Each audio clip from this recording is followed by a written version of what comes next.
In 1974, 6 men drove vans to a nearby hi-fi store just before they closed. 4 of the men entered the store with weapons, while 2 remained in the vans on lookout. Inside were 2 young employees, Michelle Ansley and Stanley Walker. Immediately, the men took the 2 down to the basement and tied them up, planning to keep them hostage while they robbed the store. However, nothing seemed to go to plan that night. Shortly after their arrival, a teenage boy named Courtney Nasbitt stopped by, but the lookouts alerted the robbers, who quickly took him hostage as well. Later that night, Orrin Walker, the father of the 20-year-old employee Stanley Walker, realized that his son was still at work, even though he was supposed to return hours ago. Since he was close by, he figured he'd stop by to ensure that everything was okay.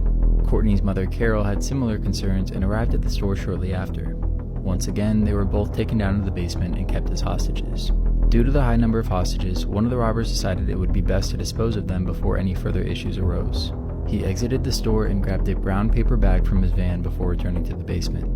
Inside was a bottle of Drano, a drain cleaner made from highly corrosive chemicals. He filled a cup and passed it to the hostages, forcing them to drink it. In an effort to get them to cooperate, he told them that it was simply vodka mixed with sleeping medications. However, once the hostages' mouths started to burn and blister, they realized that this was a lie.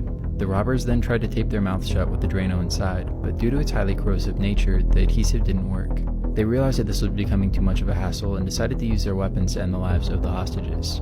But after a few minutes, they realized that one of the hostages, Orrin Walker, was still alive.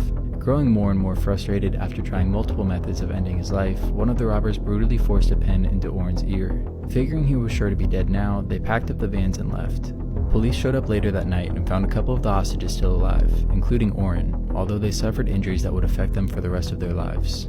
The next day, a detective was investigating the scene, making sure to show off each piece of evidence he found to the crowd watching him. Police realized that every time he did this, a couple of men in the crowd seemed to react erratically, causing them to be brought in for questioning. These men were Dale Selby Pierre and William Andrews, who were both currently enlisted U.S. airmen. After questioning some of the men at their base, they also took in a man named Keith Roberts, but the other 3 robbers were never convicted.